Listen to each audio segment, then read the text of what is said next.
Il est 1h45 du matin, et tout le monde dort dans la maison, sauf toi.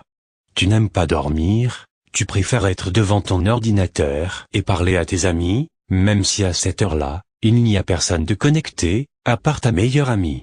Tu es en train de lui parler de tout et de rien, et elle aussi. Vous continuez à vous parler, quand, subitement, elle arrête d'envoyer des messages. Tu continues de la spammer, avec un mauvais pressentiment. Si elle était partie, elle t'aurait envoyé un message. Tu arrêtes de taper sur ton clavier, et un silence du mort s'installe. Ce silence dura quelques minutes, jusqu'à ce que tu reçoives un message d'elle assez étrange écrit en majuscules. Tu es la prochaine, mon petit sucre. Ne comprenant pas, tu décides de lui envoyer un message lui demandant une explication de ce message bizarre. La seule réponse que tu reçois est une invitation à une conversation par webcam. Tu acceptes, et ce que tu vois te glace le sang.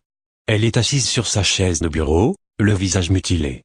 Quelque chose qui ressemble à du caramel ou du sucre fondu a brûlé ses yeux, se mélangeant à ses larmes. Les articulations de sa mâchoire sont brisées, et elle pend le long de son cou recouvert de bonbons gélatineux à moitié fondus. Sa langue est arrachée et clouée sur son front grâce à une sucette, dont le bâton avait été taillé en pointe. Des micados sont plantés dans ses oreilles, assez profondément pour avoir, à coup sûr, percé ses tympans. Son nez tailladé et lacéré n'est plus qu'une masse de chair sanguinolente et ses doigts sont coupés. Sa poitrine est ouverte, et son cœur avait été remplacé par un cookie. Sur le mur derrière elle est écrit le même message que tu as reçu il y a quelques instants, mais cette fois, signé par Candice. Tu mets tes mains devant ta bouche pour t'empêcher de vomir devant ce spectacle macabre. Tes larmes coulent sur tes joues et s'infiltrent entre tes doigts. Tu prends ton courage à deux mains et effectues une capture d'écran de cette scène horrible pour l'envoyer à la police. Au moment où tu cliques, un bruit de papier de bonbons qu'on froisse retentit derrière toi. Tu te retournes et regardes partout autour de toi, et remarques un bonbon coloré posé sur ton lit. Tu inspectes ta chambre pour essayer de voir qui l'avait posé là, même si tu as peur de savoir qui, tu te lèves pour aller le chercher, et verrouilles la porte de ta chambre en même temps. Tu retournes devant ton ordinateur, et poses le bonbon à côté. La vision du corps de ta meilleure amie mutilée te redonne envie de vomir et de pleurer. Tu fermes la fenêtre de la conversation car cette image est tellement insupportable. Comment quelqu'un peut faire ça, et pourquoi? Tu te remets à pleurer, et ta vision se brouille. Quelques minutes plus tard, tu arrives enfin à te calmer. Tu regardes le bonbon posé sur ton bureau et l'ouvres. Tu te demandes s'il est bon, tu n'as jamais su résister à l'envie d'en manger quand tu en avais l'occasion, mais le meurtre de ton ami t'aura sûrement dégoûté jusqu'à ta mort. Et cet instant est très proche, tu le sais. Tu n'as aucun moyen de t'échapper, ni même de te défendre, alors autant en profiter, l'emballage est en plastique multicolore avec un cœur noir dessus. Tu l'ouvres en prenant soin de ne pas l'abîmer et prends le petit trésor sucré entre ton pouce et ton index. C'est un bonbon dur. Il est dur blanc et parsemé d'une multitude de petites étoiles et autres formes multicolores. Tu hésites un instant à le manger, mais son odeur alléchante prend le dessus et tu le mets dans ta bouche. C'est la première fois que tu goûtes quelque chose de semblable. Il est très sucré, avec un léger goût acidulé. Ton temps passé à lire les composants des paquets de bonbons t'a permis d'identifier la plupart des composants. L'acidité est due à de l'acide malique utilisé dans les bonbons à la pomme, le sucre doit être du sucre de canne basique, les colorants semblent être d'origine naturelle, puisque presque rien ne t'indiquait leur présence. Mais les goûts des différents fruits sont tellement mélangés qu'ils sont impossibles à analyser, même en te concentrant. Sur le coup, le goût te fit presque tout oublier, du meurtre d'Anna au lieu où tu te trouves.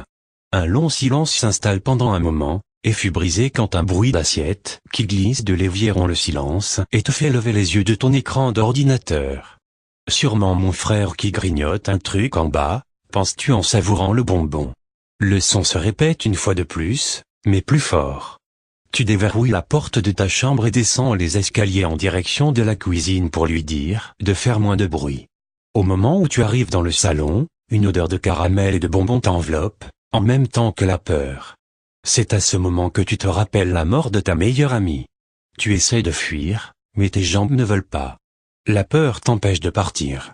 Tu fais un effort pour finalement faire un pas en arrière, mais au moment où tu te retournes vers l'escalier, une voix retentit. Tu es la prochaine, mon petit sucre. Des larmes naissent au coin de tes yeux. Tu ne veux pas mourir. Non. Pas maintenant. Tu as le dos tourné à la cuisine, mais tu sais que quelqu'un arrive. Une main te saisit le poignet et l'odeur de caramel devint plus forte. Tu te retournes et tu vois à quoi ressemble cette Candice. Elle doit avoir environ 10 ans. Elle a des cheveux longs blonds clairs, des yeux verts, une robe avec des fleurs dessus. Des taches de sang sont présentes sur son visage, sûrement celui de ton ami sauvagement assassiné. Elle a aussi du sang dans la bouche, ce qui t'écœure beaucoup. La main qui retient ton poignet se resserre presque jusqu'à couper la circulation du sang dans la tienne. Tu te débats pour te libérer, en vain. Comment une petite fille comme elle peut avoir autant de force? Elle finit par te lâcher d'elle-même, et te regarde avec ses yeux verts. Elle prend la cuillère en bois, qui est dans la casserole, et, d'un coup, te saute dessus et t'immobilise en un rien de temps. Tu essaies de te débattre, en vain. Elle ne bouge pas d'un pouce. Elle verse du caramel encore bien liquide sur la cuillère en bois et l'approche de tes yeux. Tu commences à pleurer, connaissant le sort qui t'attend. Tout se passe au ralenti. Le caramel qui coule lentement sur tes yeux, la douleur atroce de ta bouche qu'on déboîte, le déchirement de ta langue qu'on arrache, la brûlure des bonbons fondus sur ton cou, ton nez lacéré, tes doigts coupés. La dernière chose que tu entends avant de te faire percer les tympans est tu es la prochaine, mon petit sucre. Puis une douleur atroce dans tes oreilles, et plus aucun son. Tu es sourde, aveugle, et tu ne peux plus sentir, goûter, et toucher. Privé de tes sens, tu ne peux que souffrir en silence, à attendre impatiemment que tout s'arrête. Tu sens quelque chose qui se plante dans ton crâne, mais pas assez profondément pour atteindre ton cerveau. Une douleur t'envahit au niveau de la poitrine, c'est à ce moment-là que tu sens que tu vas enfin être libre. Rien que d'y penser, tu sens tes souffrances disparaître. Enfin, le temps passe, combien de temps? Tu ne sais pas, est-ce que tu es morte? Tu n'en sais rien, tu te détends. Tu n'as plus mal, non, tu vas bien. Tu es si légère, tout à coup, libre, tu es enfin libre, enfin.